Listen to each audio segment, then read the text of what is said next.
everyone. In physics classes, we are doing 4th chapter of class 12, that is moving charges and magnetism. And today we are going to discuss about the force on a current carrying conductor placed in a magnetic field. Means we have such an arrangement, magnetic field is available there, and we are carrying a conductor with us that is also having some current. Okay, so suppose this cylindrical conductor we have represented here, whose cross-sectional area is A and whose length is L, which is carrying current, suppose in this direction from left to right, and magnetic field is also there. The direction of magnetic field along the axis of conductor is making the angle theta. Okay, means the axis of conductor is making angle theta with the direction of magnetic field. Then what kind of force and how much force this conductor is going to experience placed in a magnetic field? We know in a conductor the current is due to the flow of charges, the flow of free electrons in a definite direction. Okay, that means when electrons are flowing in a particular direction, then current is there, and the direction of current and the direction of motion of free electrons are opposite to each other. If the current is along this direction from left to right, then the flow of electrons is from right to left. Vd, drift velocity, this concept we have learned in our 3rd chapter, current electricity. When we are applying a potential difference across the ends of a conductor, electrons are drifting towards from one end to another end. They are drifting from one end to another end of a conductor according to the given potential with a drift velocity Vd. And we also learn a relation between current and drift velocity, that was I is equals to NEAVT.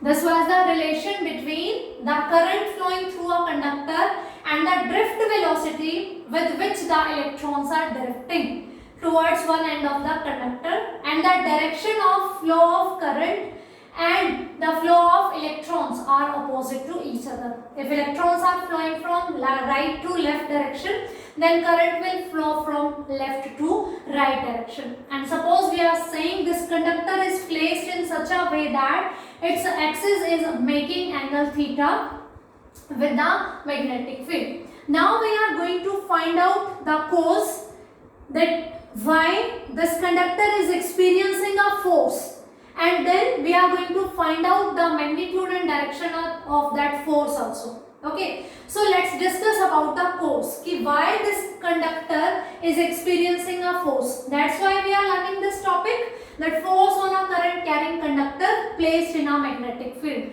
Why this conductor is going to experience a force? The cause is flow of electrons. We know the cause of current is flow of electrons. If electrons are not flowing, no current is there. If electrons are flowing there, that means there is some current.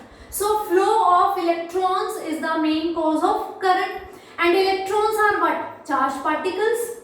In our last classes we are discussing that when charged particles are moving in the presence of magnetic field, they are going to experience some force that is known as magnetic Lorentz force, and that is given by F is equals to Q into V cross B.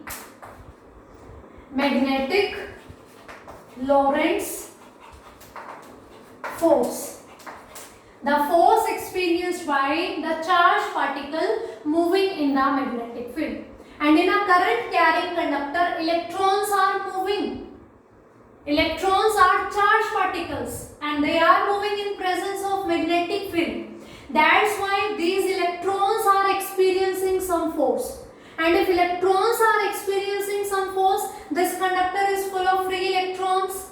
Because electrons are moving in the conductor only, that means this conductor is also going to experience the force. Okay, so this is the reason why a current carrying conductor is experiencing a force when it is placed in the magnetic field. Okay, the cause is because current is flowing due to the flow of free electrons, and electrons are charged in nature. They are charged particles, and when charged particles are moving in magnetic field, they experience magnetic Lorentz force. That's why these free electrons are experiencing this force, and that's why this conductor is experiencing a force. So this is the reason, this is the cause why we are doing this topic, why a current carrying conductor is experiencing a force when it is placed in the magnetic field. Okay, this is the relation between the current flowing through a conductor with the drift velocity with which the electrons are drifting, where n is the number density, number of free electrons per unit volume. E is the charge on electron, A is the cross sectional area of the conductor, and Vd is the drift velocity. In our last chapter, the current electricity, we learn about this concept. You can see the video available in the playlist of the chapter current electricity. Okay, so this was very important relation in that chapter also, and here also we are using its effect. So we are saying these free electrons are moving because current is flowing through this conductor. These electrons are experiencing magnetic Lorentz force, and that force is given by minus E into V cross B, where minus E is the charge on electron. Let us denote it by small f. Small f is the magnetic force experienced by one electron which is moving in this conductor in the presence of magnetic field. Okay, V cross B. V here will be Vd, drift velocity with which electron is drifting, and V cross B means Vb sin theta, the angle between the drift velocity along this direction and the magnetic field. Okay, so this is the force experienced by a single electron. Now we find out the capital F, force on conductor. That will be given by F is equals to N into F, where N is the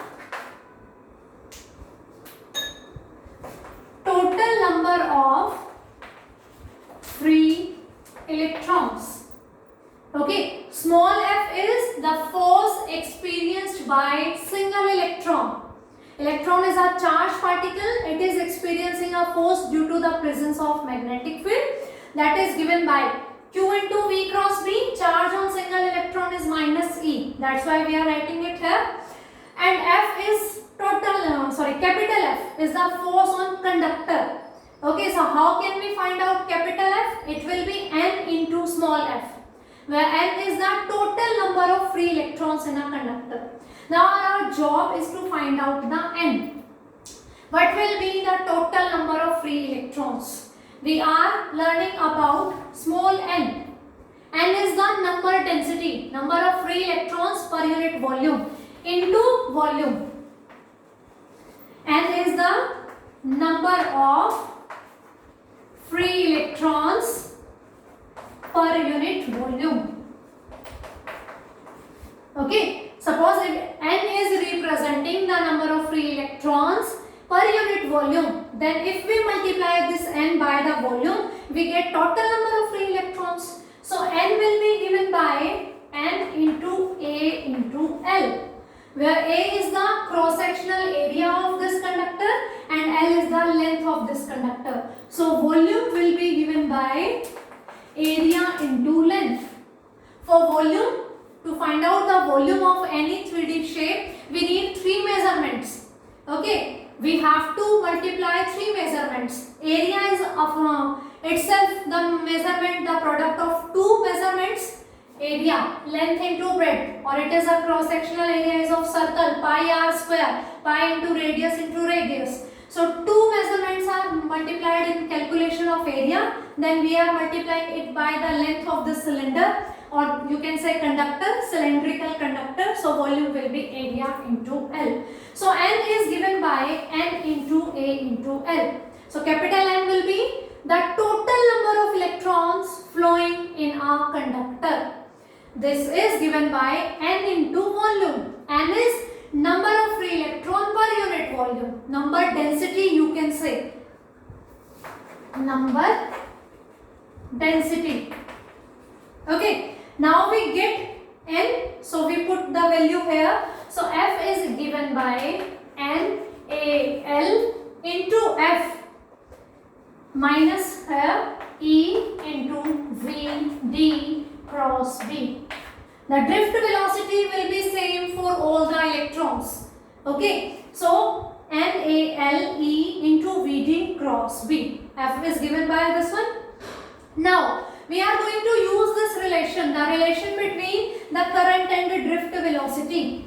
I is equals to NEA Vd, and you can see here NEA Vd. All the things are here. So we can replace the product of everything is in product here. You can see N into A into L into E into Vd cross B. Everything is in product. And the relation of current and drift velocity is always in the product. I is equals to N into E into A into Vd. So we can replace this product by I, the value current. So how can we write it as F is equals to minus I into this L left cross B, and we are going to write 2 minus here. Why 2 minus? Because look, here we have cross product. For cross product we need two vectors. Of course, here drift velocity and magnetic field was the vectors. Now when we are replacing N into A into E into Vd by current, but current is not a vector quantity. It is a scalar quantity. Then we talk about, you can see it as F is equals to minus NEA Vd BL sin theta. V cross B will be, if I talk about its magnitude only, then V cross B will be V being sin theta. Now we are saying NEA Vd is replaced by the current I. Then we left with I, B and L only. Current is a scalar quantity, but in previous classes we learned about a term that was current element. If a wire is containing some current in this direction, then we were choosing a small element IdL whose length is given by dl, and current element is a vector quantity. Its direction is along the direction of current. So same we are doing here. Here we are considering this I into L as a current element, and then this length is going to be act as a vector quantity in the terms of current element. I into L is representing the current element, which is a vector quantity, and the direction of L will be along the direction of I, the direction of current. Now you will say ki why two negative charges, two negative signs are there. The negative sign is for the direction. We are saying the current element is having its direction along the direction of current, and in this formula we were using the direction of drift velocity. The charge, electron is having negative charge, that's why we were having negative here. Electrons are moving in this direction and current is moving in this direction. So these two are opposite to each other. Direction is changing. If we are talking about the force in the terms of drift velocity, we are using this negative sign. If we are talking this thing in the terms of current, the flow of current is opposite to the flow of free electrons. That's why we have to put one more negative sign for the direction concept.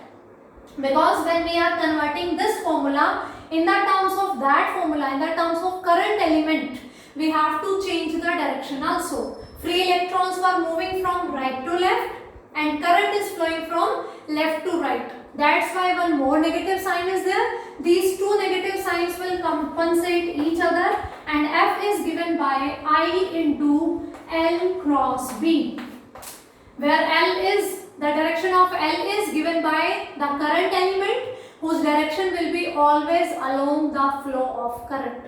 So now we have the force formula. This is the force experienced by a conductor which is carrying current placed in a magnetic field, in which I amount of current is flowing through it, and L is the length of conductor and B is the strength of magnetic field. So finally, for a charged particle, we have this magnetic force if a charged particle is moving, and if we have a conductor in which n number of free electrons are moving, we have this one as the force formula. So F will be equals to I into L cross B. If we talk about its magnitude, it is given by ILB sine theta, where theta is the angle between the current element and magnetic field's direction. Okay, so now current is along this direction, B is along this direction. So L cross B, it is a cross product. F will be perpendicular to both. Direction of F will be perpendicular to both L as well as B, or you can say I as well as B. So we are going to use right hand screw rule or Fleming left hand rule for the direction. Okay, so let us discuss about its special cases. Now we have the formula for magnetic field. Magnetic force experienced by a conductor placed in a magnetic field, and that is F is equals to I into L cross B.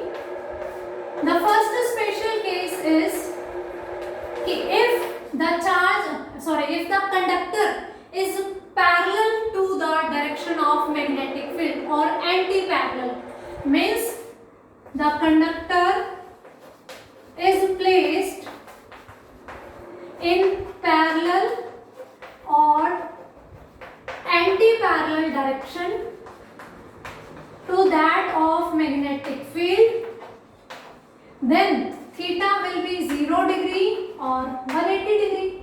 Means magnetic field is in this direction, current is also flowing in this direction, conductor is placed along the magnetic field, then sign will be 0. Or conductor is placed in this direction, current is flowing this direction, and magnetic field is in opposite direction. Means in that case the conductor is placed parallel or anti-parallel to the magnetic field, theta will be 0 degree or 180 degree. In both the cases, sine 0, sine 180 degree is 0. So force is going to be 0. Means when a conductor carrying current is placed parallel or anti-parallel to the magnetic field, it is not going to experience any force. This thing we learned in our previous classes also. When a charged particle is moving parallel or anti-parallel to the magnetic field, it is not going to experience any force. The same thing is here. When a conductor is carrying current along the direction of magnetic field or in the opposite direction as that of magnetic field, then it will experience no force. The second case is if the current, or you can say current is perpendicular to magnetic field, or you can say conductor is placed perpendicular to magnetic field, because we talk about current element I into L, that is perpendicular to magnetic field, then force is given by ILB sine 90. Sine 90 is 1, so it will be ILB, maximum force it will experience. When a conductor is carrying current is placed in a perpendicular direction to that of magnetic field, it will experience maximum force ILB. And the direction of force is given by right hand screw rule, you can say right hand thumb rule, or Fleming left hand rule. Wherever we are having cross product, we are going to give the concept of direction. Direction of force is by right hand thumb rule or Fleming left hand rule. Okay, right hand thumb rule, I, L cross B. We have to curl our finger from L to B. This is the direction of current. So this will be the direction of current element. We have to put our fingers around the direction of current element. Then we have to curl our fingers towards the magnetic field. This. When we are applying right hand thumb rule, we have to use our right hand. We have to curl our fingers from the direction of first vector to the direction of second vector. Here we have cross product of L cross B. The first vector is L, the second vector is B. We have to curl our fingers from L to B. This is the L, direction of current element, along the direction of current. We have to curl our fingers along the B, like this. Then the thumb will give the direction of force experienced by the conductor. Okay, so the direction of force will be in this direction. And when we are applying Fleming left hand rule, that is going to applicable for such a case where I and B are perpendicular to each other. In Fleming left hand rule, we use first two fingers and thumb. So the direction of I and B should be perpendicular to each other. So in that case, if this is the conductor, current is flowing in this direction, then magnetic field direction should be this, 90 degree. Okay, then forefinger is representing the direction of magnetic field. The central finger is representing the direction of current. Then thumb will give the direction of force experienced. I am repeating. Using Fleming left hand rule, forefinger will give us the direction of magnetic field, central finger will give us the direction of current, then thumb will give the direction of force. So let us apply magnetic field, first finger, current along this. They are perpendicular to each other, then thumb perpendicular to the board is the direction of force experienced by the conductor. If we are doing it by right hand thumb rule, L cross B, then thumb is also perpendicular to the board. So direction is given by right hand thumb rule or Fleming left hand rule. Fleming left hand rule we can apply when already perpendicular direction is given between the current and magnetic field. If any angle theta is given, then we are going to apply right hand thumb rule. Okay? So if conductor is placed parallel along the magnetic field or anti-parallel, it will not experience any force. And if it is placed perpendicular to magnetic field, it will experience maximum force. So this was the topic which was given, which is giving us the information of force acting on a current carrying conductor when it is placed in a magnetic field, and that is F is equals to I into L cross B. I into L is representing the current element whose direction will be along the direction of current. And when we open this cross product, sin theta will be there. Theta will be the angle between the I and B. So I hope this concept is clear to you. If still you have any kind of doubt and problems in this topic, you can message me. So this is sufficient for this class. Thank you.